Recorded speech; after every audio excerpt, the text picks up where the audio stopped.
start with our normal routine and expect that more people will join as we get underway. So good morning, everyone. I'm not really sure how it became April 20th already, but here we are.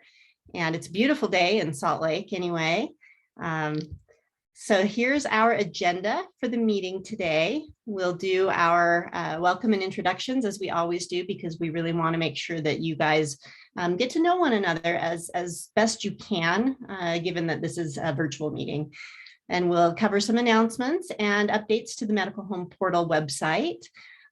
We'll move into our brainstorming time, which is your time to really let others know what's going on in your practice, in your world, with difficult cases that perhaps they can help with new resources, with any QI that you're doing, any motivational interviewing opportunities you've had, all those kinds of things. So we hope you'll take advantage of that. And then we're really excited to have a presentation today by our URLEND trainee group, who we've been working with this past academic year. And the presentation will talk about the referral process. And they've done a really nice job of doing a bunch of research and also interviewing a number of professionals, therapists, other clinicians who have been willing to talk about, what they've experienced with referrals and certainly also primary care. So I think this is going to be a really interesting meeting for you guys, and we hope it's very interactive and want to encourage you with that. And then we'll also be able to hear about some tribal resources that I think will be very interesting as well. So that's the bulk of our meeting. We'll wrap up by 10. So let's go ahead and start with our welcome and our introductions. And I'll just do my best to sort of read down the list of participants as I see them, and Michelle will help me to identify any that I've skipped over or what have you. So my name is Mindy Tueller, and I am the Director of Operations for the Medical Home Portal, which we hope that you all know by now and recognize as a resource for you. And I also facilitate this meeting, and we've been doing this meeting for a long time now. We're in our 8th year now, and we really enjoy the camaraderie and networking that it provides. Michelle, you want to go next? Yes, hi, I'm Michelle Redfield. I'm the Administrative Assistant for the Medical Home Portal and UCCCN. And yeah, work with Mindy very closely. Great, thank you. Athena, how about you? I'm Athena Parker. I also work with Medical Home Portal as a support services manager and help maintain the Utah service directory. Thanks, Athena. How about Eric? You go next. Good morning. I'm Eric Christensen. I am the program manager with the Utah Department of Health Integrated Services Program. Great. Always happy to have you with us, Eric. All right, I'll start down my list now. And Dora, how about you go? Hello again, my name is Dora. I am the Professional Relations Coordinator for Shriners Children's in Salt Lake. Also physician relations. Yeah. Great. Thank you. Always glad to have Shriners represented. Erica Wall.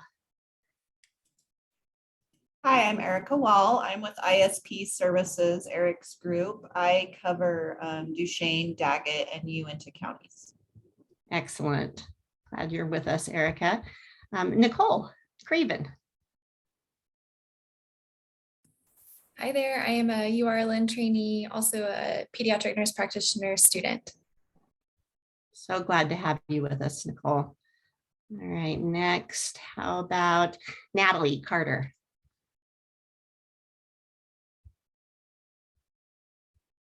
And if it's easier to put it in the chat, we get that. So you're very welcome to do that as well. Okay, can you hear me? Yes. Okay, I'm Natalie Carter. I'm the Children's with Special Health Care Needs Coordinator for Central Utah, and I'm a part of Eric's ISP team. Excellent, great. All right, Rebecca Giolino.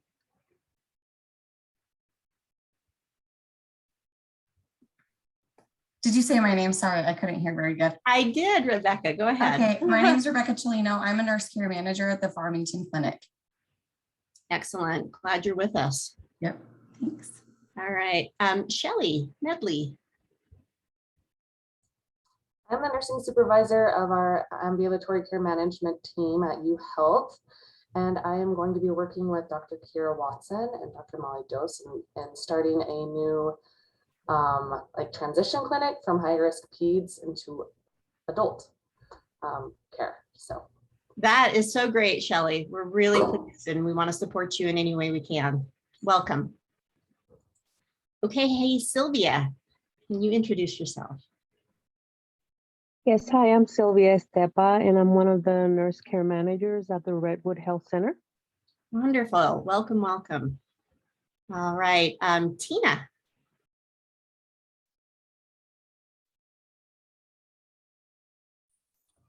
Hi, I'm Tina Persals. I am a parent of a young adult who is 22 years old and lives with multiple disabilities. I'm also a parent consultant at Utah Family Voices at the Utah Parent Center. I've got a lot of hats. I work as an author and a reviewer on the medical home portal, and I'm part of the planning team for this group as well. Welcome, Tina. All right, hey, Walt, can you introduce yourself next? Yes, good morning. I'm Walt with the Integrated Services Program, just part of the State Health Department and part of Eric's group, and I'm a care coordinator stationed in Salt Lake. Welcome, Walt. All right, and Yvette. Hello, my name is Yvette. I'm a patient care coordinator here at our university pediatrics clinic at the main hospital. Wonderful. Glad you're with us, Yvette. All right, and we've had a couple more people join. So, hey, Amalia, would you like to introduce yourself? Yeah, hi, my name's Amalia. I worked with UDAC as a project coordinator, and I also work with the UPIC team, Heidi and Gabby, the quality coaches. Wonderful. All right, and let's see, Emma, would you like to introduce yourself? Hi, I'm Emma. I'm one of the URLEND trainees, and I'm also a genetic counseling student at the University of Utah. Welcome. And Jill, do you want to take a moment and introduce yourself? Yes, good morning. Jill Connor with Shriners Children's in Salt Lake City. I'm the Director of Business Development, and I work with my colleague Dora Rickenna on all things related to patient acquisition and patient referral development. Welcome, welcome. All right, I think that's everyone for the moment. And if anyone else joins later, that's great. We always want that, but we'll go ahead and get started now with our main portion of the meeting. All right, so we always encourage you to join us on a laptop or a desktop because we think the experience with Zoom is going to be better that way.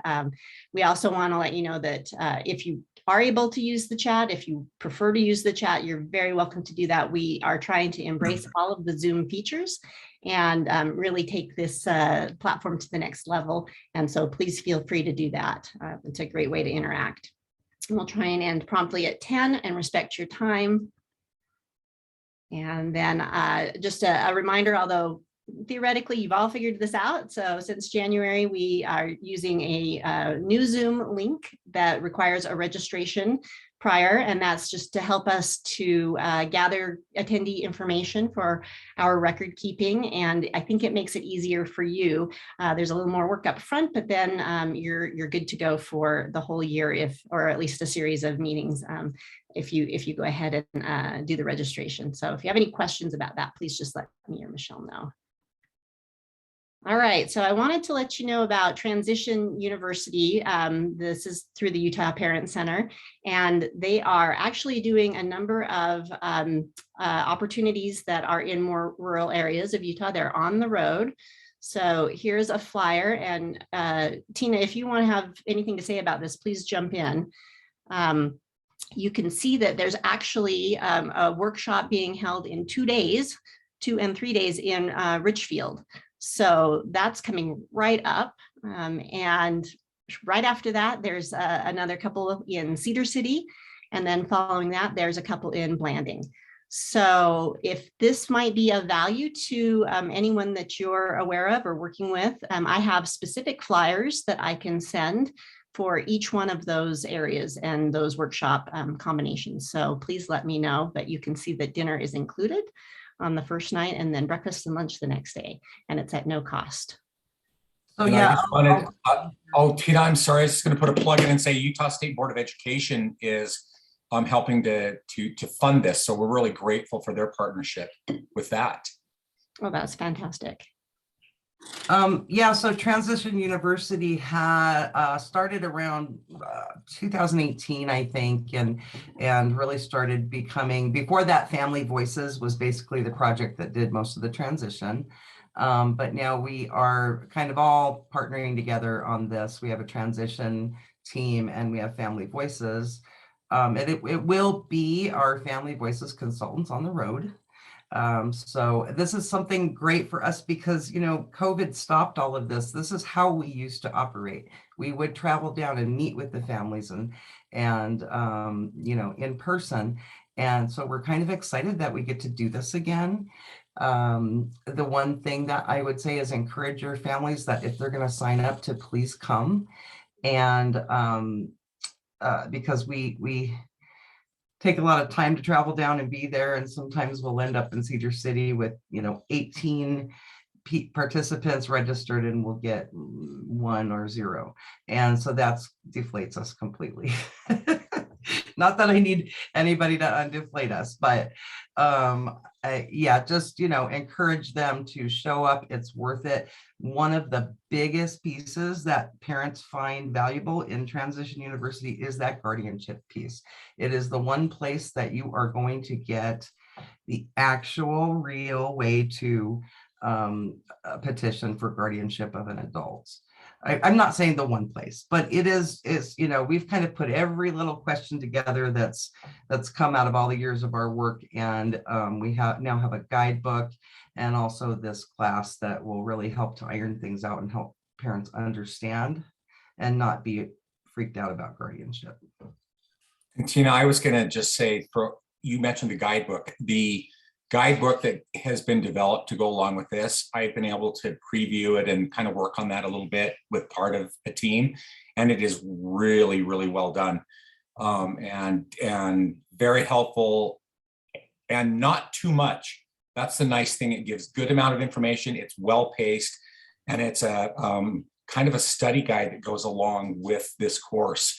So I think anybody that participates in this course is going to be really well served. Lots of great information and an opportunity to be there with other peers. So parents as peers and youth and young adults as peers as well. So a terrific opportunity to have that live in those communities. And I would like to say that if these go well, we're really hoping that the Utah State Board of Education might pony up some additional cash to maybe make this happen in other rural areas. So we're hoping that these are successful and that we can lobby the Board of Education to maybe support this in other rural communities. That's fantastic. And just to kind of tie everything together, you guys have heard us talking about transition a lot.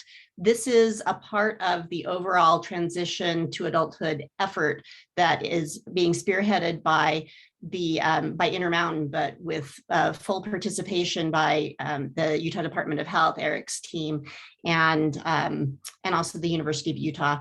And our goal, of course, is to provide resources and tools and information and support so that every organization that has anything to do with youth with, you know, more complex situations to get them transitioned successfully to adult care, and to do it in, if possible, a more uniform way so that those tools are in place to help anyone and everyone. And so we've got a physician toolkit on the medical home portal, and we'll just be continuing to bring you information about this. And of course, there's the big summit every October, and that's being scheduled again. So we hope that you'll just consider jumping on the transition train. And as Shelley mentioned, there's already a number of efforts going on by people represented in this group, and we're really pleased about that. All right. Okay, sorry, next slide. Okay, I wanted to remind you about the fact that the Medical Home Portal team is doing the pediatric Project Echo sessions now at the University of Utah. Our spring session is rapidly coming to a close. We were so excited and pleased to have, oh, it looks like I need to get, nope, that's right. Those links become live after the presentation is done. So you can see that last week we had the URLEND group talking about enhancing referrals, and it was a really well done experience. And so we're really happy that they're going to provide that for us again today. And then later today, there'll be a focus on the tribal program and programs and resources again by this group. And I'm super excited for that. So a little different than what you'll get this morning from them. And if you're available and interested, we would love to have you attend that Project Echo session today at noon. Of course, it will also be recorded. And that's when you'll see the link showing up on our pediatric Echo page, is when the presentation recording has been loaded. So a couple more following up. We don't have anything on the 26th in our regular Project Echo series, but we do have our Autism 101 session, and I'll tell you what that is in just a moment. And then the first couple of Wednesdays in May, we wrap up our spring sessions with brachial plexus injuries and common eye issues. And then we are also doing the Autism 101 sub-series, if you will, and it's on the fourth Wednesdays of the month, and it's going to continue through summer into October. So you're very welcome to jump onto those. We've already had 2, and this next one next week is about diagnostic evaluation. These have been very well received, and of course they are also being recorded and available after the fact for you to watch. All right, we do have some updates that I wanted to mention. We have been in the middle of a project to update all of our newborn disorder pages, which are brief pages with information about what to do when there is a positive report from a newborn screen. And so we've been adding to these because there's just a lot that are being screened for today. So I think I don't even know how many we have now, but well over 50 in our newborn disorders area. And we encourage you to check those out, because as we're updating them, we're also streamlining them so we feel like they're even more usable.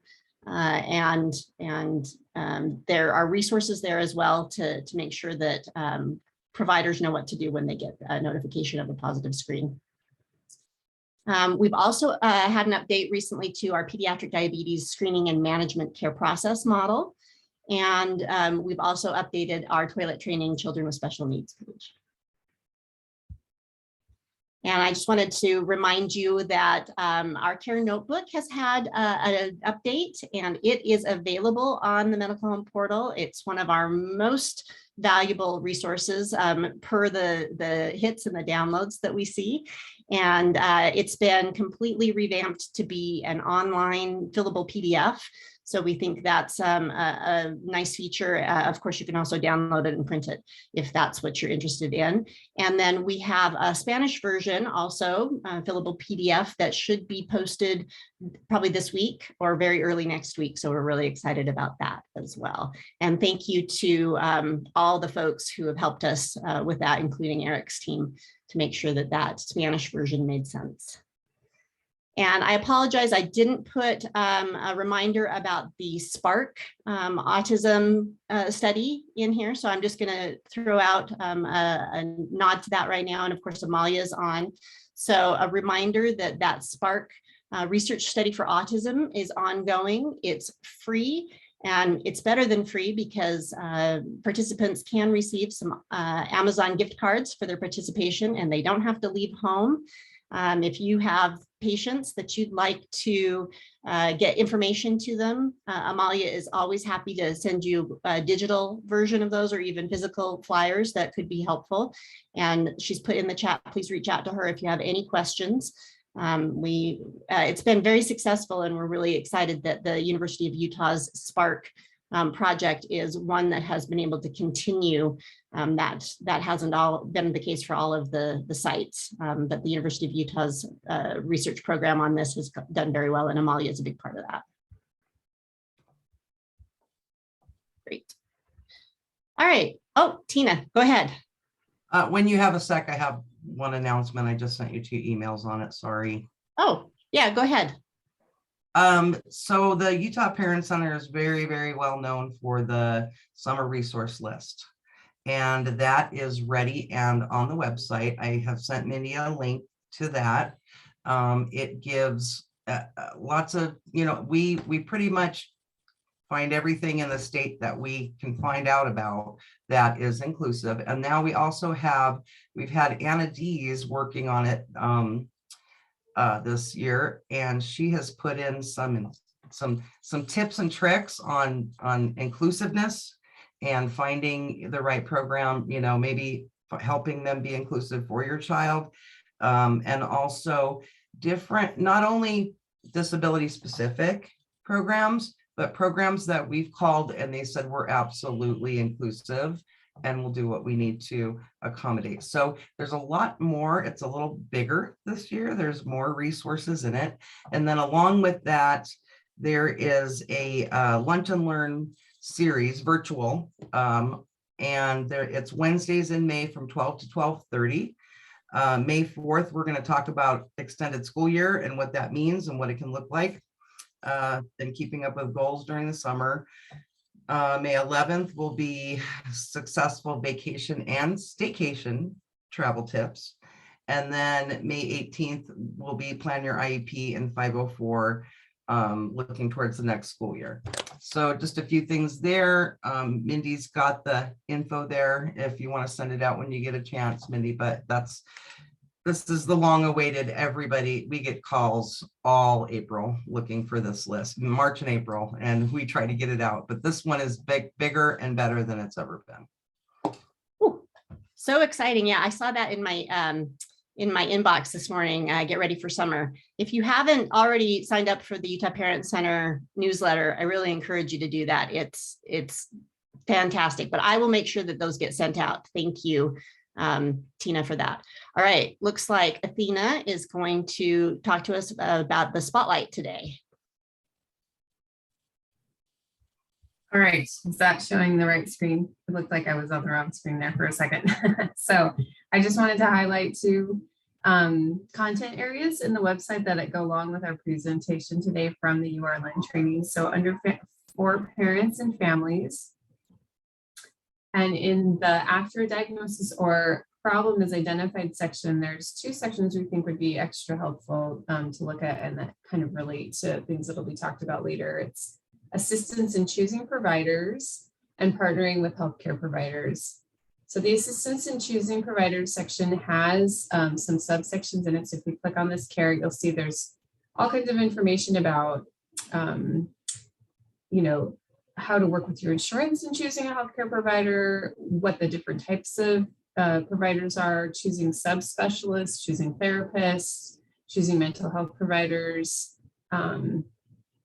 even down to dental care and that kind of thing. So lots of really good information in there about choosing different providers. And then partnering with healthcare providers also has some really good information about how to work more hand in hand with your primary care doctor and prepare for visits, that kind of thing.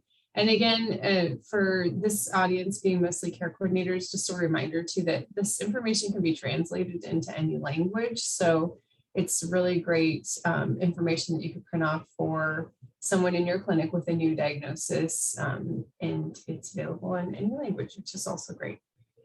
So I'm popping over to the Utah Service Directory since we're going to talk a little bit about referrals for Native Americans. We have lots of different listings in the directory that would be helpful for those populations, but they're not necessarily always categorized under one specific place. So the best way to search those is a term search. So let's say, for example, I was working with somebody that was part of the Navajo Nation and I wanted to know more about specific kind of health services that might be available to them. Just in the term search here, I can go ahead and type in that word Navajo, and it's going to bring up all kinds of different services. It's got, you know, Navajo Nation Department of Family Services, Workforce Services, their Department of Health, social services, and again, over here is the map view that you could use to kind of locate some of those services. So again, just another reminder to make, you know, use the services that are in the directory. There's a couple different ways to search them. Another way, we do have one category that a lot of our Native American resources are found under, and that is, we have one called cultural support, ethnic, religious, cultural support. So if I search this one, you'll see it's kind of, it's going to bring back a lot of different kinds of listings, but this is another one that might be really helpful to kind of look through and see if anything would be helpful for populations you work with.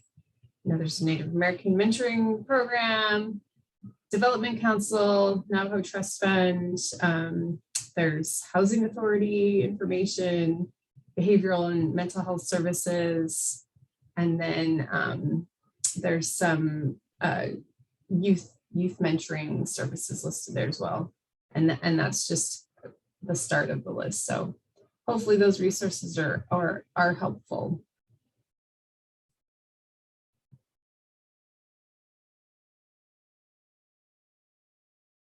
Thank you. Thanks, Athena. All right, let's see if I can get back to my screen, although I do want to get back to my screen. All right, let's do it. Great.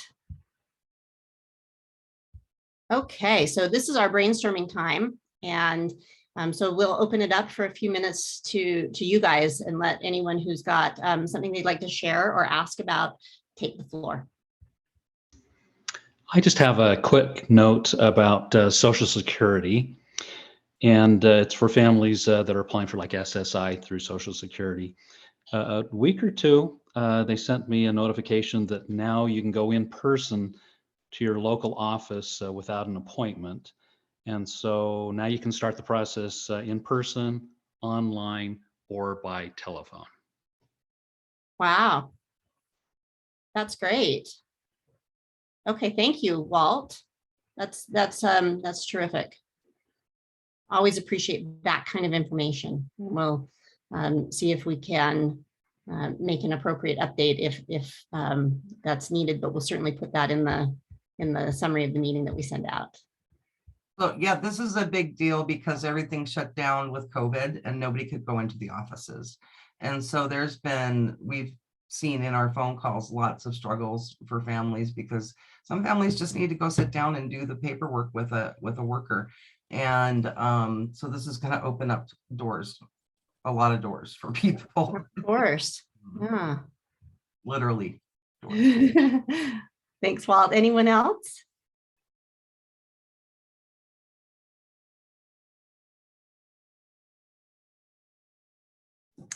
I have a question.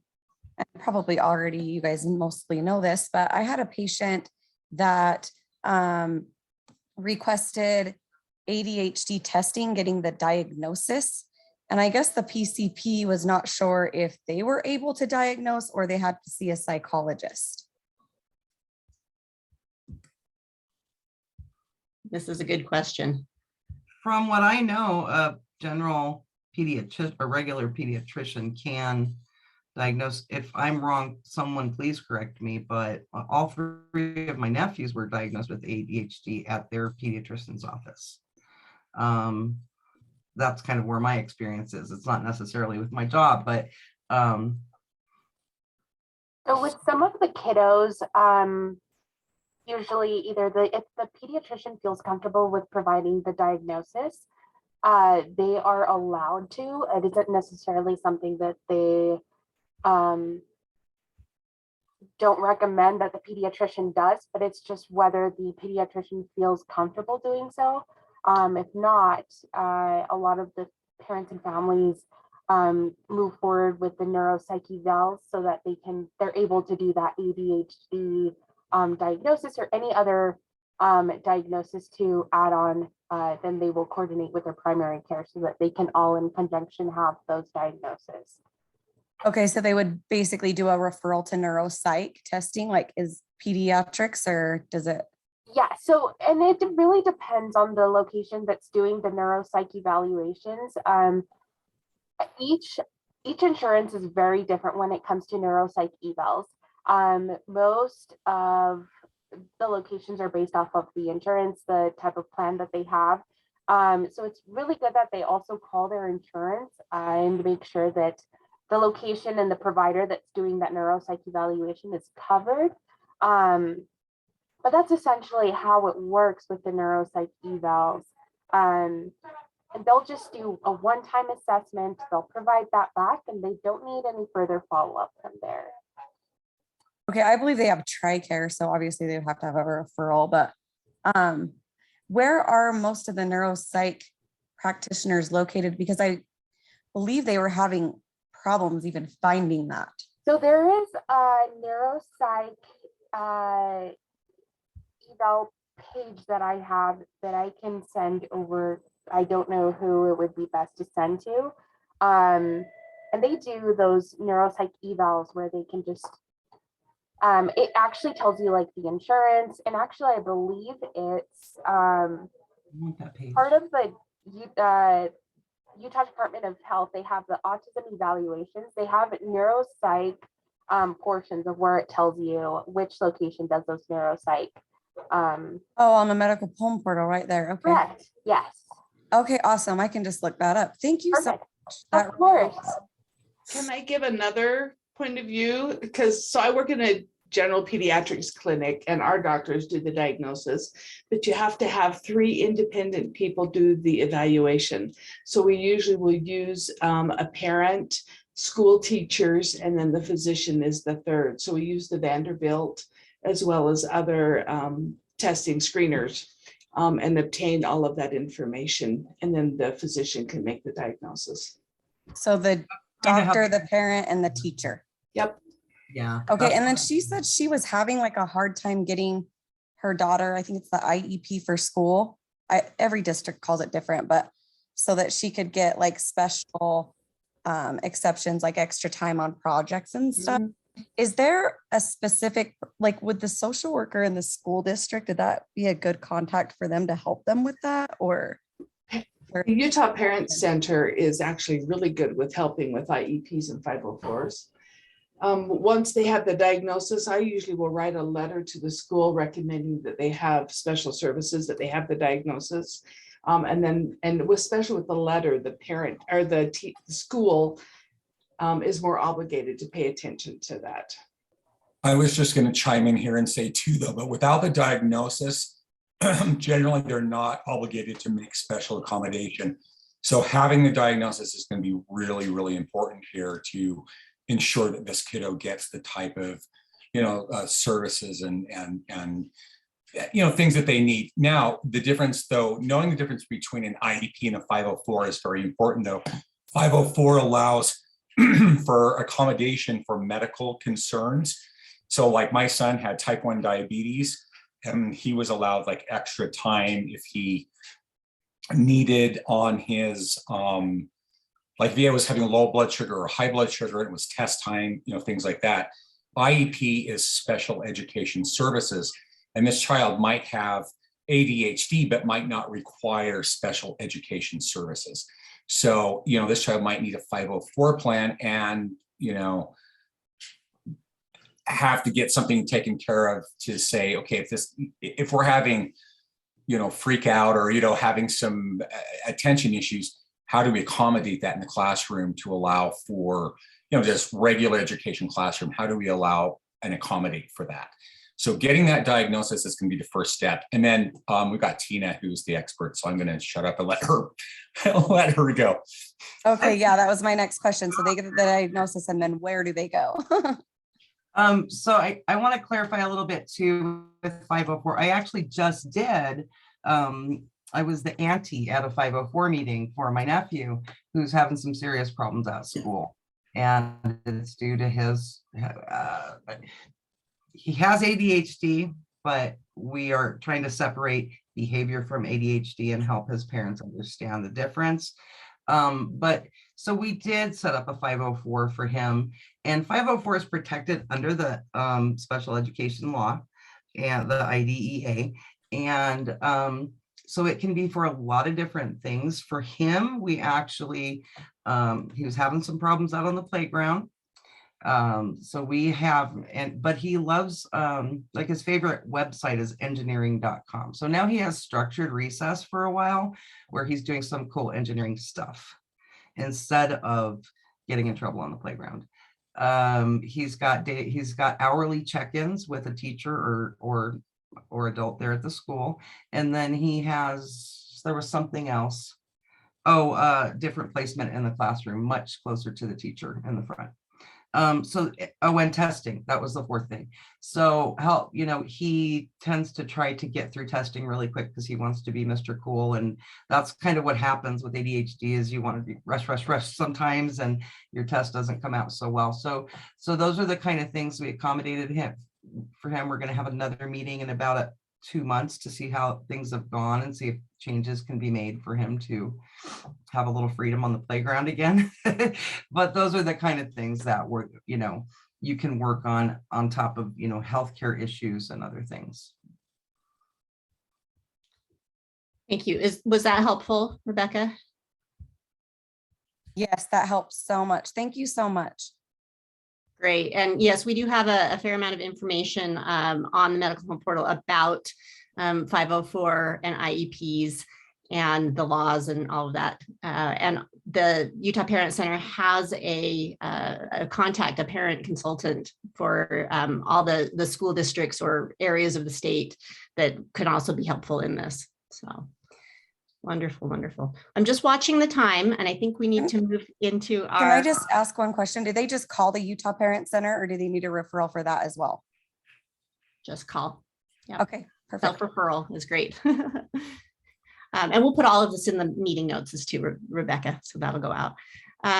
So I just wanted to say one thing. We got an email the other day, and I don't know if you want to, well, I guess I can bring it up super fast. Athena, I'm thinking of the beds. Hi, George. It was kind of an interesting email that came through. At first, I thought it was just spam, but I read it, and this company was referred to get in touch with us by Utah Valley Pediatrics, and they use them frequently. So they actually make custom beds that are meet standards by the I don't know, FDA. Yeah. Mm-hmm. Yeah.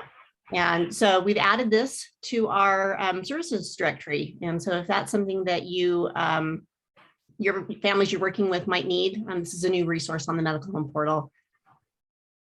Kind of interesting. Okay, great. So now I'm going to turn it back to our URLEND folks. Oops, it's not what I want to do. There we go. All right, so you guys, if you're ready, I'll stop sharing and let you take it over. Great, I will share my screen. Awesome.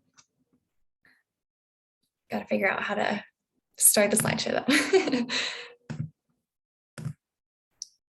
Great. So I think probably a lot of people are familiar with URLEND, but I just want to summarize it real quick in case others on the meeting are not familiar. URLEND is Utah Regional Leadership Education and Neurodevelopmental Disabilities. So Utah Regional, it says Utah, but it actually covers Utah, Idaho, Montana, Wyoming, and North Dakota.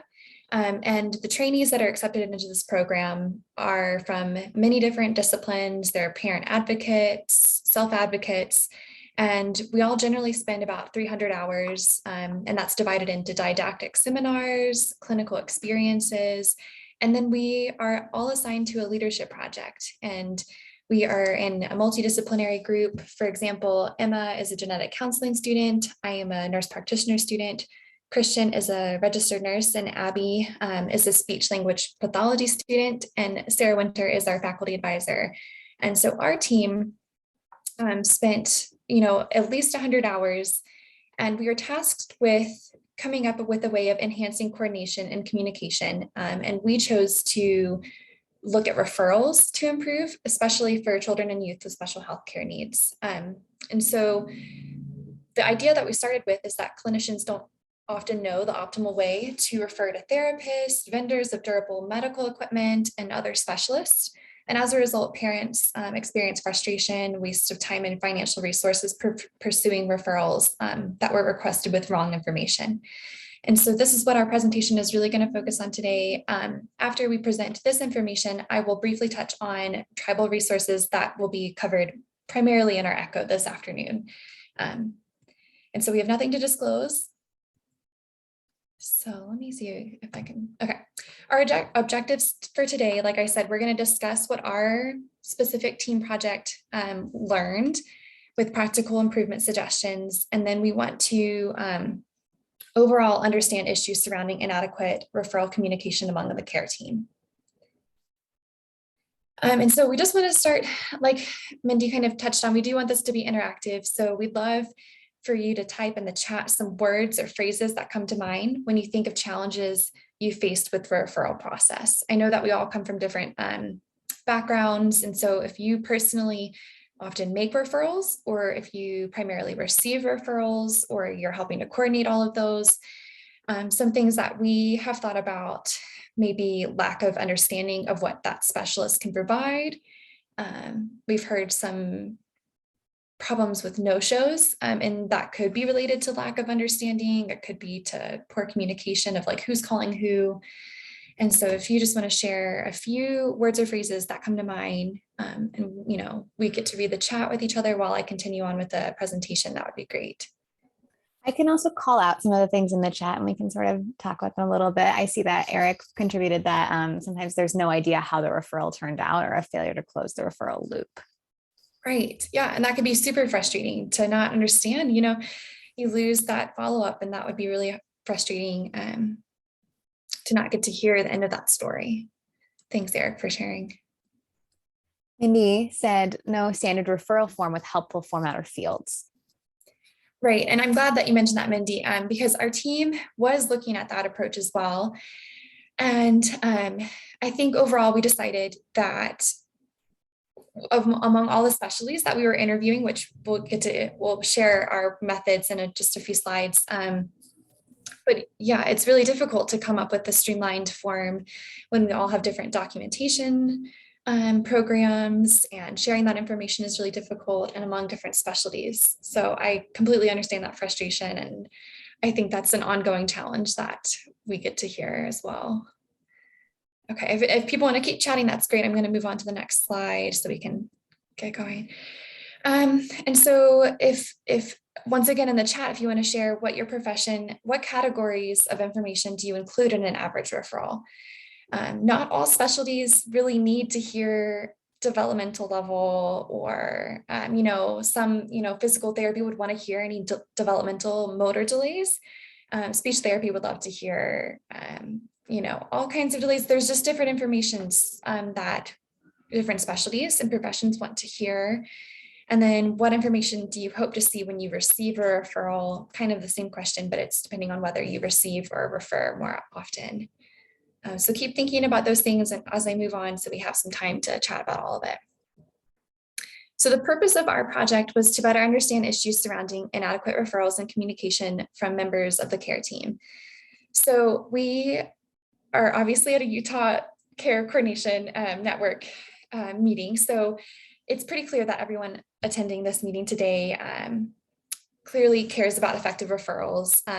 But I would want to challenge you to reframe your thinking that even clinicians and providers that are making poor referrals or inadequate referrals, missing information, we still need to come in with the understanding that, you know, as a caretaker, they do still care about adequate care coordination. And so today we would want to just go in with the intention that all providers care about proper care coordination, and that we want to hope to highlight some pearls today to help either educate others and train others about effective communication strategies so that we can all reach our common goal, because we all care about the children that we're thinking of. And so if you want to keep in mind some referrals that you've experienced that haven't gone well, the best case that we want to do is reinforce your current referral process. So if you are doing all of these strategies that we highlight, that is really wonderful. And if anything, you can help educate colleagues about proper referral communication.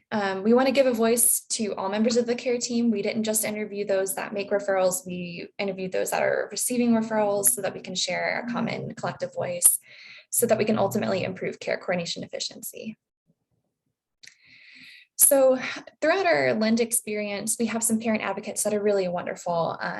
And what we've heard from their voices, which is the voice that really matters in this family-centered care, is that they feel like the referral process is very fragmented.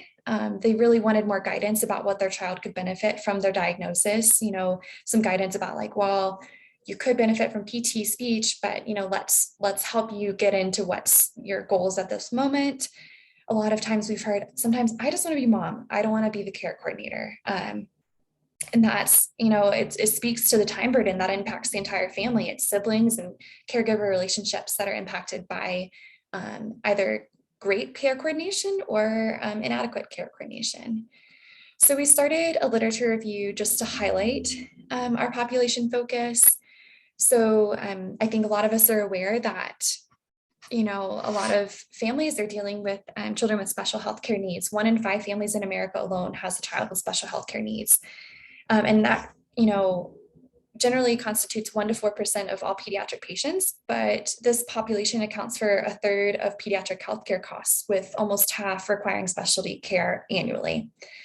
And so obviously this care coordination is complex and ever changing. There was a study in 2013 that looked at the benefit of having an established medical home for children with autism spectrum disorder. And so in this study, 99% of the parents indicated that their child required at least one specialty service, but only 63% of these children had, and 63% of these children had at least one unmet need for specialty care, which is a huge proportion that weren't receiving their specialty service that they needed. And so the impact on families, I mean, we can all attest hearing about that it reduces, if we have adequate care coordination, it reduces time, mental, and financial burdens.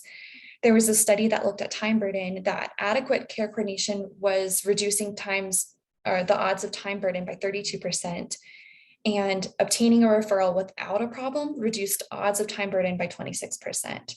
However, on the other end, if a patient is unable to obtain a needed referral, their odds of time burden increase by 1.5 times greater than others.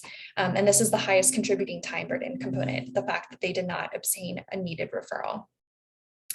Another way to look at this, and I feel like this 2015 study is probably understating the amount of time that families spend on care coordination. But in this one study, it did show that 60% of families of children with special healthcare needs devote at least an hour a week to coordinating care, but 1/6 of the study participants spend over 11 hours a week. I feel like that is probably understating the amount of time. And this was in 2015 with this own study, but I feel like we can really speak to how much time it's a full-time job to spend care coordinating. And these families are analyzing existing recommendations, they're navigating insurance qualifications, and then they're communicating with among providers of multiple disciplines. So I think this is understating the amount of time that families are spending. And then there's also an impact on providers. I think clinician referrals may be sometimes inadequate and underutilized compared to what could really truly benefit the population. But adequate care coordination would reduce duplicate services, reduce wasted resources and medical errors. It would expedite diagnoses and treatment, and therefore improve health outcomes. And then overall, your families are going to be more satisfied with your care, and it would improve everyone's quality of life. So what we really wanted to do is kind of look at some case studies so that we can discuss about, you know, what might have happened, and then look at lessons learned and what could be an improved outcome. So this is a fictionalized case based, some details have been changed, but AB is a 9-year-old girl with a medical history significant for autism. She was admitted to the medical behavioral unit in San Diego for 12 days for weight loss and food refusal due to suspected anxiety after a choking event. While in the medical behavioral unit, she was given a diagnosis of obsessive compulsive disorder, anxiety, depression, and avoidant restrictive food intake disorder. She was referred to a feeding team, and in that included a gastroenterology nurse practitioner, speech therapist, occupational therapist, developmental psychologist, and registered dietitian. The family was confused, though, about why they needed to see so many specialists, especially speech, because they felt like her speech is fine. They felt overwhelmed thinking about so many appointments. So we just want to start thinking about how can we ensure the family and other professionals understand the role of each specialist? What can we do to support her family while they wait for services to start? So think about, in this example, what is going poorly and how would you improve any part of the case? I don't know if anyone wants to speak to a few things that they're noticing just right away before we get into our lessons learned.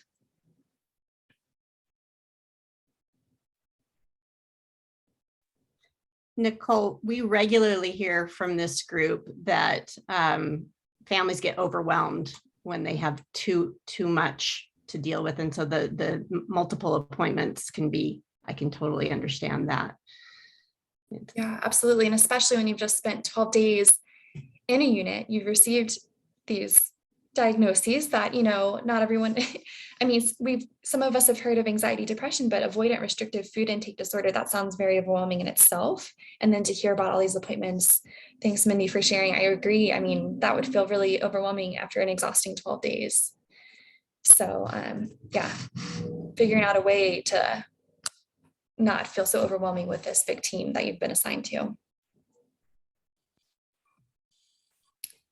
In the chat, I'm seeing from Eric that sometimes, though, coordinating the care coordinators can be a challenge. So some families with multiple providers also have multiple care coordinators. And then if the family doesn't disclose that someone else is working with them on some issues, one care coordinator can undermine what the other care coordinator has been working on or duplicate efforts.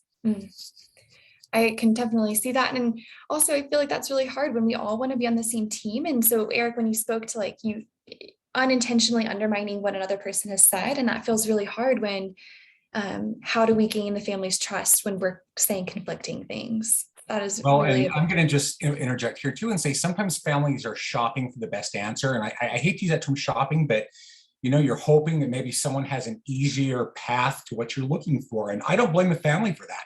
Maybe someone says, well, wow, if I work with this group, I might get to, you know, from point A to point B quicker. And, you know, I don't blame a family for that, but sometimes you get conflicting information or you know, various and sundry means and ways that conflict. So anyway, it can be tricky at best.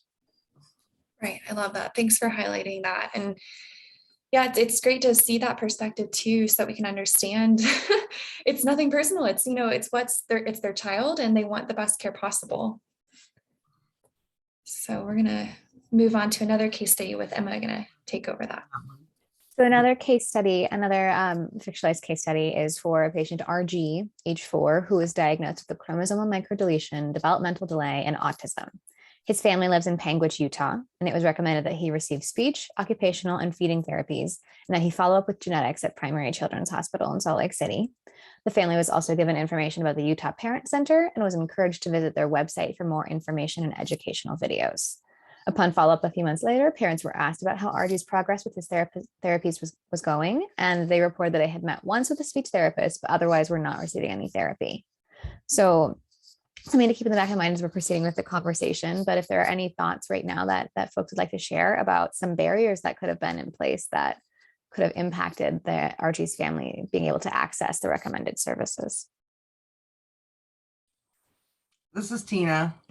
I was just going to say, you know, the last one you guys talked about, they offered a team, and that team, you know, included all of these people. So that to me felt as a parent that a team would be good, because then I would have one visit versus several. If that wasn't explained correctly to the family and they saw every one of those professions, that would be scary. The thing about speech therapy is it sounds like the family needed more information on why speech therapy would be important in a feeding situation, because speech therapists do more than just speech.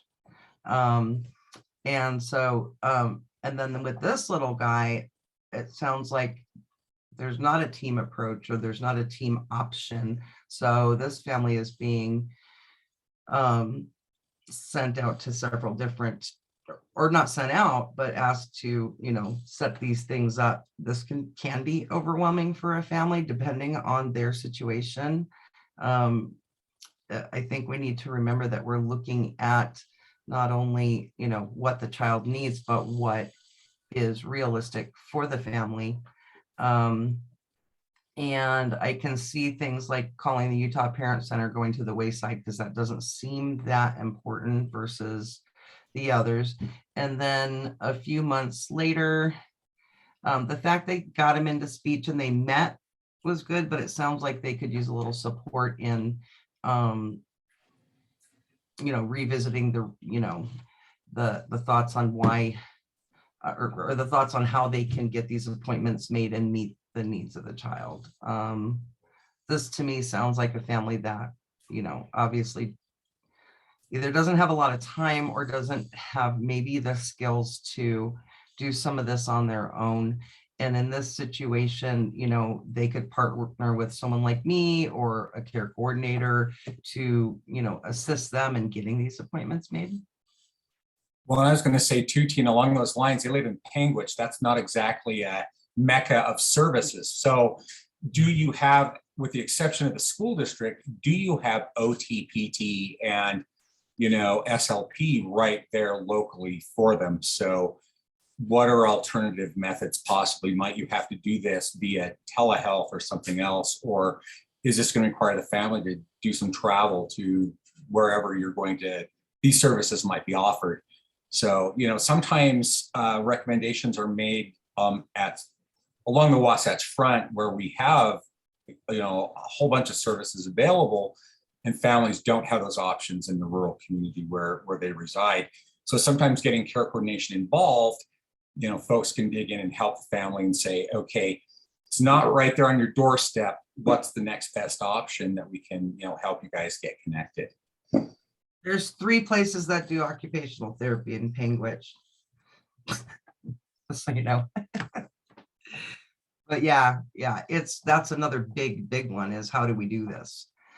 And does the family have a car to take them there? There's so many factors that we need to look at that family dynamic as well. I apologize. There's a very loud noise going on in my house. I don't know if y'all could hear that through, but I might have to move rooms or something so that you all can hear me. So if you just give me a moment. I'm so afraid of that when we start our construction on our house because I do so much of these from home.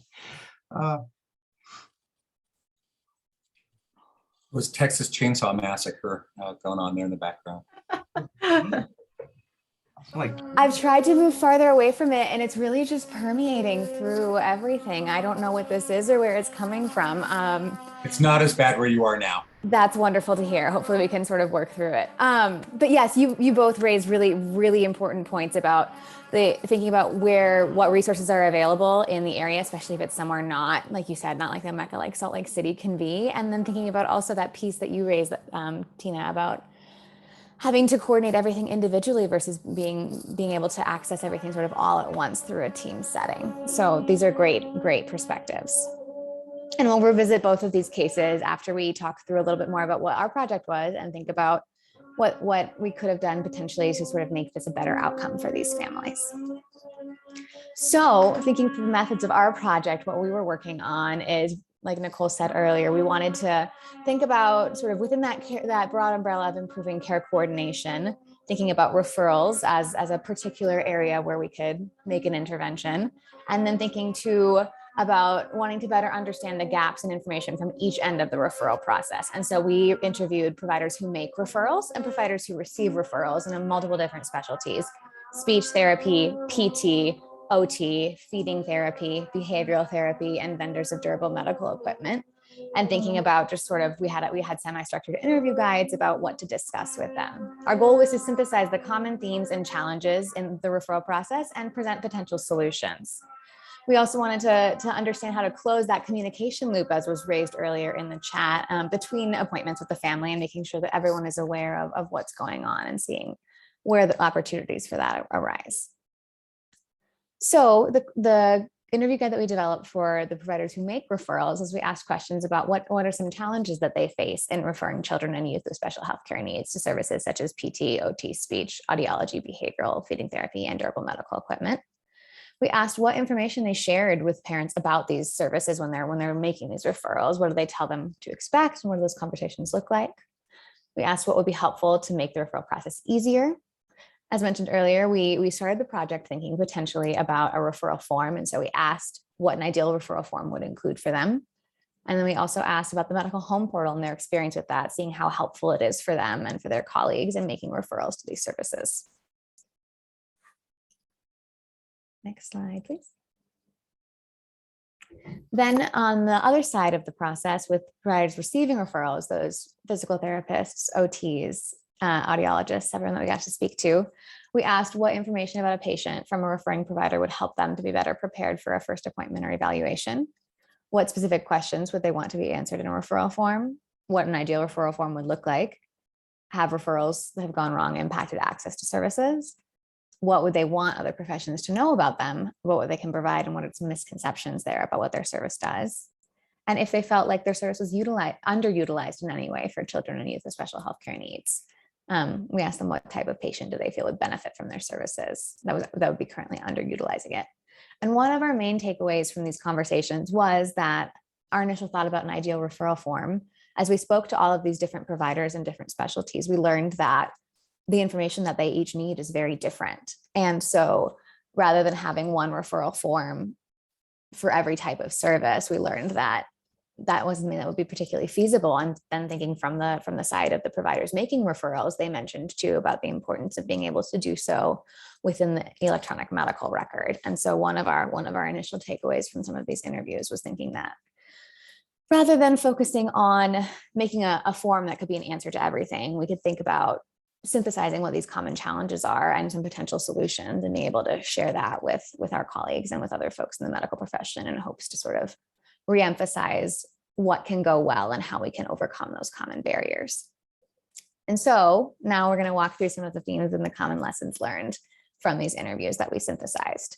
And we know that, I mean, you've all brought up excellent points already. This stuff is your bread and butter, working in care coordination. And so I think a lot of this for you will probably be repeat information or re-emphasis of what you know to be true with your experiences. And so one of the first things that came out was this idea that one of the common challenges is misunderstanding specialties and not knowing what the specialties can provide, both on the side of the provider making the referral, not necessarily knowing the full context of what can be provided, but then also with the parents not necessarily knowing what that benefit would be to their child or what that service is going to do for them. Like you mentioned earlier, Tina, knowing that speech therapists can do more than just speech and that sort of thing. And so some of the common solutions that came out were being able to really focus as providers are making referrals and explaining what that appointment can provide that they currently cannot. Why do we need to add something else on, especially being aware of the time burden that exists for families, really being able to be clear about what does this provide for the family that's not currently being met.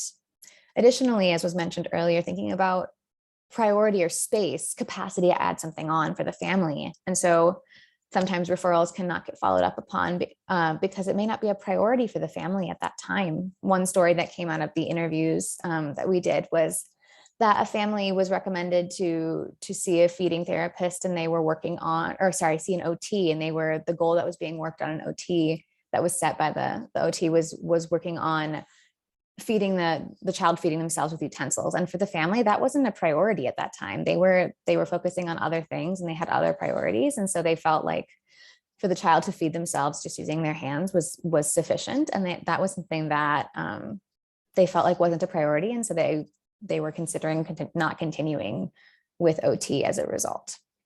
So thinking about assessing family priorities and their values is a hugely important piece in making sure that our referrals are effective and really doing what we want them to do and helping our families. And then when we think about our another challenge is the lack of coordinated communication that was brought up in the chat as well. Who's calling who? Is it something that the patient then has to go out and find the person and make that call and set that appointment? Or is this the service where the clinic will call them to schedule? And so one of the ways that we can work on this is thinking about providing in our after visit summaries when we're making these referrals, clear recommendations and steps, and providing all the information that the family would need if they're the ones that are needing to go out and contact that service to schedule their first appointment. One of the things that came out is that three-way communication between the parents, the primary care provider, and specialty clinicians is the ideal. And so whenever is possible, being able to know, have everyone in that little triangle in the loop about what's going on can really help. Logistical barriers also came up, which was raised by you all in our discussion so far, thinking about transportation, time burden, when they are available to get their kids to appointments, if there are work conflicts, contact information. All of these things are things that we should be assessing because they can definitely make an impact in how families are able to access the services that we recommend when we're making referrals. Another common theme that came up is that when referring providers were communicating concerns to the referred service, those concerns were either unclear or limited to billing or coding language. And so thinking about giving as much information as possible, but also the appropriate information. So rather than saying developmental delay, thinking about specifying what does that delay look like? Concerned about delayed walking at 2 years old versus developmental delay. Additionally, all of the details about a diagnosis are helpful. Rather than hearing loss, thinking about bilateral sensorineural hearing loss can really help the referred providers know going into their appointment with the family what's going on, and they can tailor their care in that way.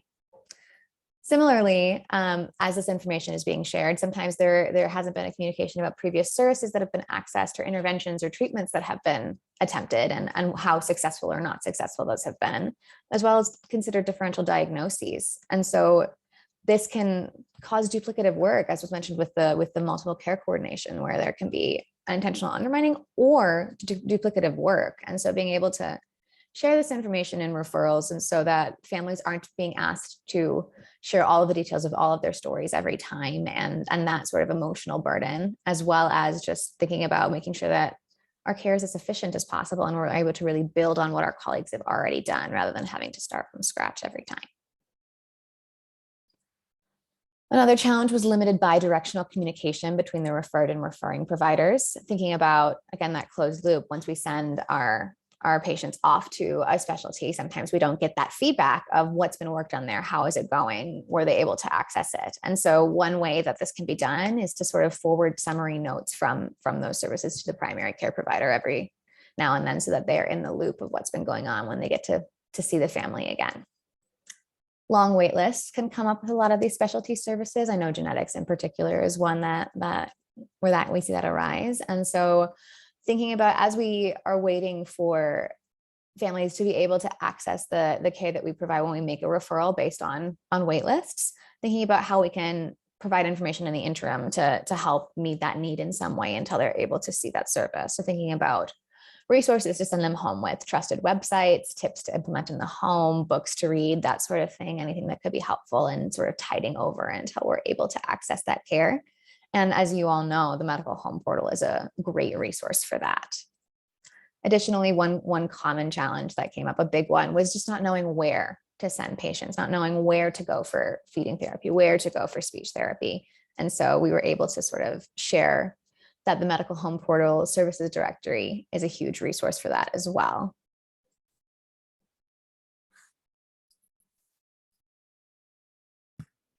Sorry, I was unmuting. But so we're going to revisit case study A, and after hearing all of these common themes that we heard and some suggestions to improve that care, I think we've spoken to a few of these already, but yeah, just reinforcing. So the 9-year-old girl that was admitted to medical behavioral unit, given all of these diagnoses and referred to her feeding team.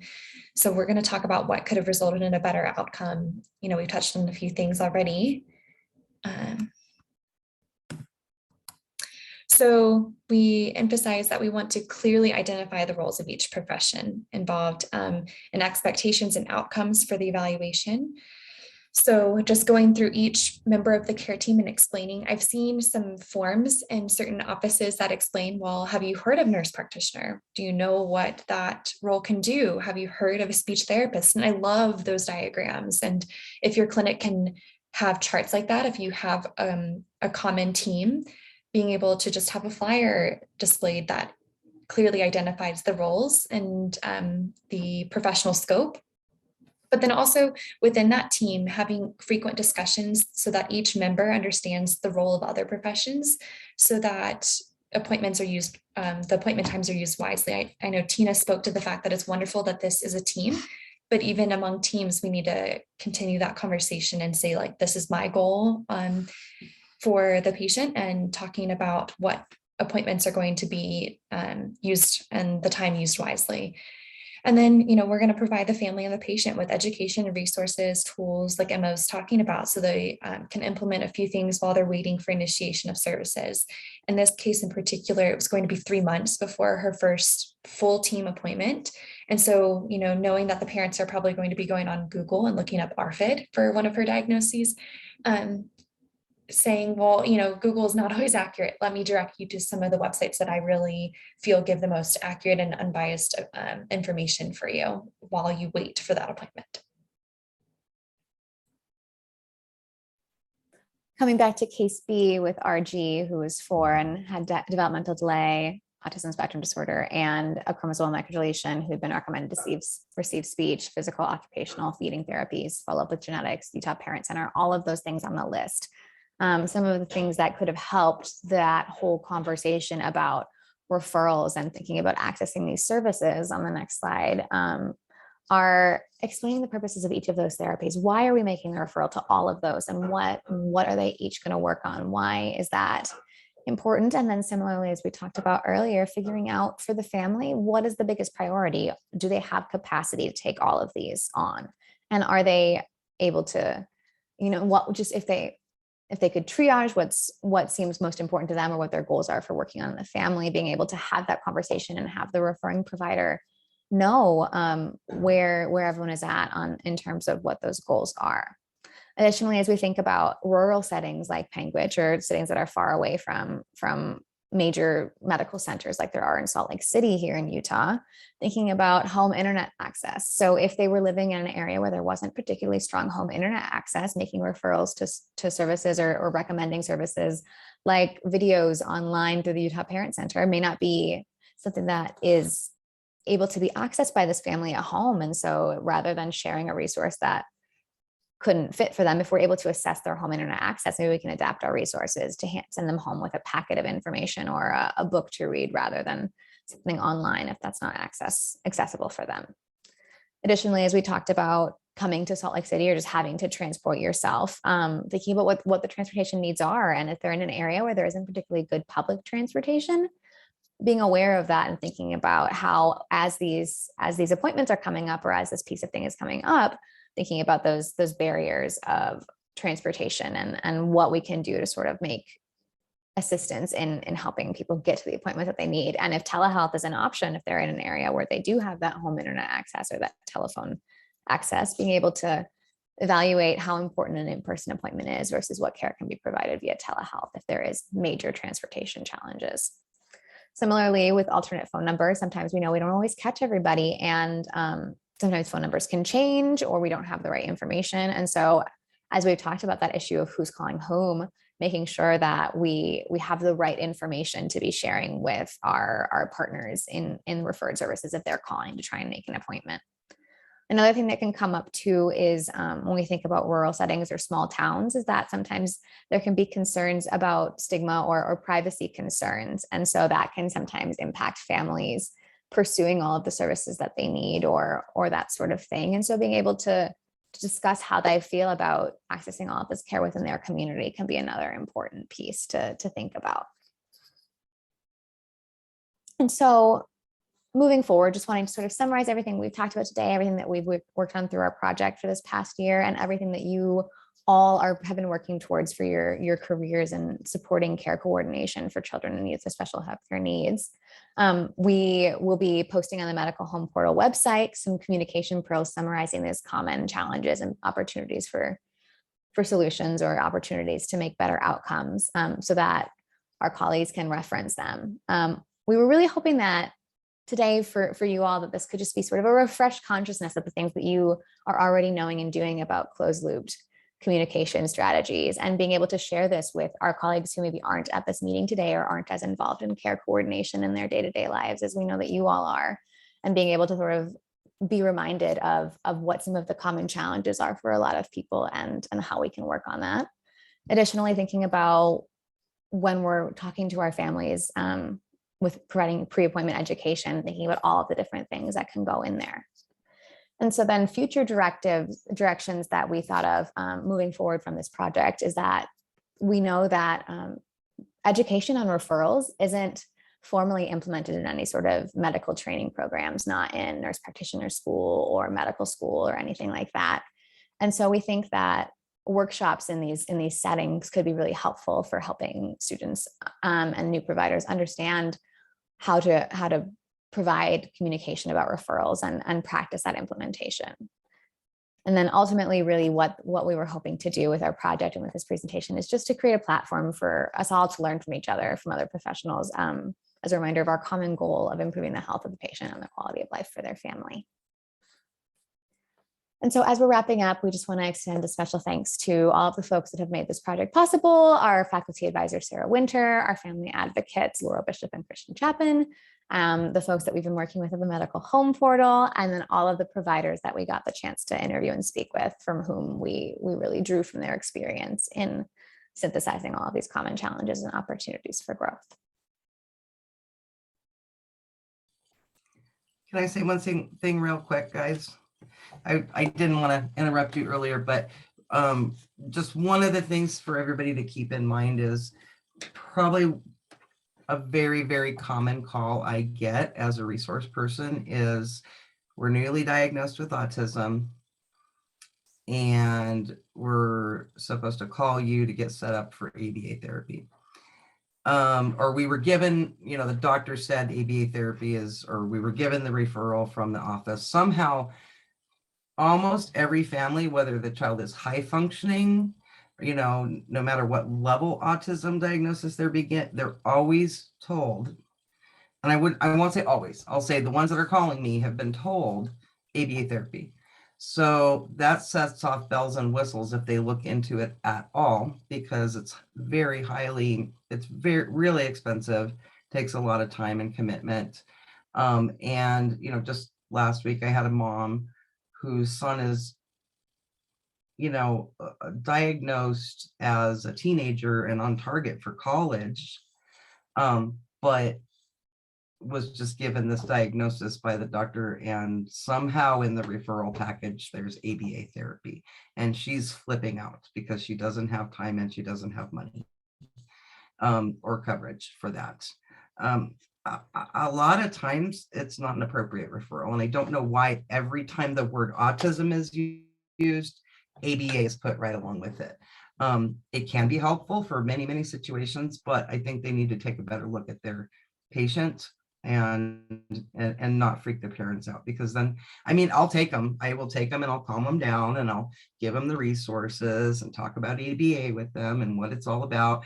But I think that's more of a doctor's, because then some of them are like, no, this is what was referred from my doctor's office, and the way they think is that what the doctor said has to be done. So it's a hard one. That's a really, really hard one that we deal with quite a bit. That is an excellent point. Thank you for bringing that up. Mindy, you look like you were about to jump in and say something. Oh, I was just going to thank Tina for pointing that out. Yeah, appreciate that. Yeah, that's tricky. Definitely. And I think you raised a great point too about thinking about sort of what the default is for certain diagnoses in terms of referrals that are thought of, but then adapting that to the patient in front of you and thinking about, okay, what does this patient actually need and how appropriate are each of these types of services for them? And absolutely. So thank you for raising that. I think as we notice trends like that, if we're seeing a certain clinic or maybe providers, if it's consistently coming from a certain team for those referrals, I was in endocrinology this semester for school, and we received several short stature referrals that the language for those referrals was kind of hinting towards families that growth hormone was going to be the absolute you were going to be referred for that reason. And so I think some education for, closing that loop with the providers and saying like, actually, it'd be really helpful if you just say like, this is why I believe you're being referred, but, not giving that absolute that you're going to receive this outcome is probably helpful. But, that provider was so well-intentioned that I don't feel like without the education of saying, actually, like, this is the vocabulary I want you to use pre-appointment with families. Without that education, it was going to be continued. And so I think that, like we're saying, between providers is closing that loop and saying like, for future referrals, this, and so if, Tina, if that's something that like you're able to have that kind of communication with that provider and say like, maybe this is not something that we need to suggest for every diagnosis. And I don't know if that's an opportunity you have. But what I do is, because if it's coming home in a folder from an appointment from a doctor or a care coordinator with a family, they're calling me to say, hey, can you help me find an APA provider? And, like I said, this was a 16-year-old, very high functioning, probably, and I'm not a doctor, probably needed some good social skill resources and maybe a little bit of counseling from what I could tell and what mom described and everything else. And I just wondered why this conversation didn't happen in the doctors, because I'm not a doctor. I can't say this is what I think your kid needs. But I can say, let's calm down. Let's talk about what ABA therapy is. Call your doctor back and ask them, was that a solid, did you really want us to do ABA therapy? And tell me how it's going to benefit my kid, because that's where we're getting lost in some of this. And then I'm just old mom over here trying to, say, look, maybe you want to relook at this a little bit. And let me tell you what other resources are available for somebody who's level 1 autism. I was going to add to that.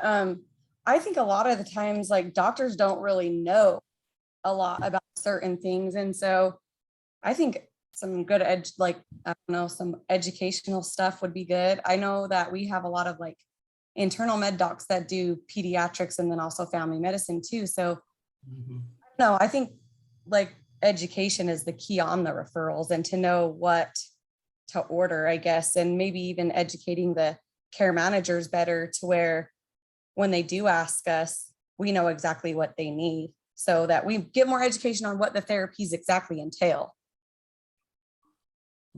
I was just also thinking about how sometimes when referrals are made, especially to specific specialties, like the short stature one is a really good example. Like for insurance purposes, that specific ICD-10 code is needed in order to make that referral or for that referral to get covered. But it would be important then for the provider to put in more information about, like, this is not a definite diagnosis, but this is the reason that, the referral is being made, or it's suspected, kind of a language. But that's tricky too, because insurance often needs those codes to be pretty specific. Yeah. Well, and I think along those lines, Athena, though, I don't think the ICD-10 is a problem. I think when they make presumptive treatment recommendations of what the provider they're referring to is going to do. Oh, I'm referring to this provider for growth hormone treatment. It may not be appropriate once that provider evaluates the child. So to say, I'm sending you to this provider so he can do an evaluation to determine what is appropriate treatment, if any, is the appropriate language. I think this child has short stature. I want to send you over to, endocrinology, genetics, wherever you're sending them. And we want them to do an evaluation to determine if there's any sort of treatment, or if anything should be done, or if, hey, this is just normal for you guys based off of your genetics. And so, you don't make any sort of recommendation. We got in a sticky wicket a few years ago, I want to say 7 or 8 years ago, where one of my psychologists was diagnosing autism and then pontificating, the school district needs to do A, B, C, D, and E. And the school district was thumping their chest and screaming and yelling and throwing fits. And we were doing some damage control there from the health department, saying, oh, no, sorry, we'll try to get that corrected, because we had no right to do anything but provide the diagnosis and then say, this is the child has autism. and leave it alone. And then the school can take that and, apply whatever is appropriate. So, I think that same would go to a specialty provider, referring to the specialty provider, and it's up to them to determine what appropriate additional treatment would be required at that point. And you know what I'm hearing through all of this is that it's care coordinators like we have in this network and on this call who sort of have to, sounds like you've got to be culturally aware of what's happening at the specialist level, at the school. A lot of it comes back on you guys. And if it doesn't come back on you guys, then it kind of falls to the parent. And we know that some parents are up for that challenge and others just simply can't take it on. They just don't have the wherewithal, and we understand that. So it is a lot to ask for our primary care coordinators to try and fill all of these roles and put on all of these hats. So just kudos to you, because we know that you want these best outcomes, and that pretty much, what do they say about kids with autism? You've met one kid with autism, you've met one child with autism. It's the same probably with referrals for each one of your kids. Every single scenario is going to be a little different, and you've got to try and sort of navigate that. And probably that comes down to you being organized and trying to remember what's worked before and utilizing all of the resources that you have to do your very best. So we're sorry that all medical record systems don't talk to each other. We're sorry. We're sorry that there isn't some sort of a special text option where the specialist, the parent, and you can all communicate simply and easily. Boy, wouldn't that make a huge difference? But yeah, this has been a really helpful conversation, at least to me. I hope it has for everyone else. And I know we kind of said that we would touch on tribal resources. I will give like the 30-second teaser for what the echo would be about this afternoon, just because this is so one of our team members, Christian, lives on the Fort Peck Reservation. And so she made this, excellent presentation. So this is just a teaser of what our echo is going to be recorded about. She's going to be talking about different health disparities for this population, some history leading into IHS, Indian Health Services. She's talking about the funding of it, talking about different tribal programs, what's specific to each reservation. So different kinds of themes like food deserts, access to healthcare, long distances traveled. Her case study really highlights the fact that therapies can be like 70 miles away, and that's not an exception. That is generally a rule. So she has some really great tips for care coordination, really honing out on some telemedicine, learning different resources, looking at policies. Her dad is interviewed, and really wonderful video, and then she finishes with some resources that she's highlighting. So it's going to be recorded if you can't attend at noon, but I just really feel like she has done an excellent job highlighting some different tribal resources, and her voice is really valuable for that part of it. I totally agree. I've seen the video and gone through the slides, and I'm super excited. So we'll make sure that you're all aware of the link for the recording. And if you wanted to attend, just let me know and we'll make sure that works as well. And we'll make sure that the resources that come out of Christian's efforts are on the medical home portal. Of course we will. So I'm not going to share my slides again. We'll just let you go because it's 10. Our next meeting is on May 18th.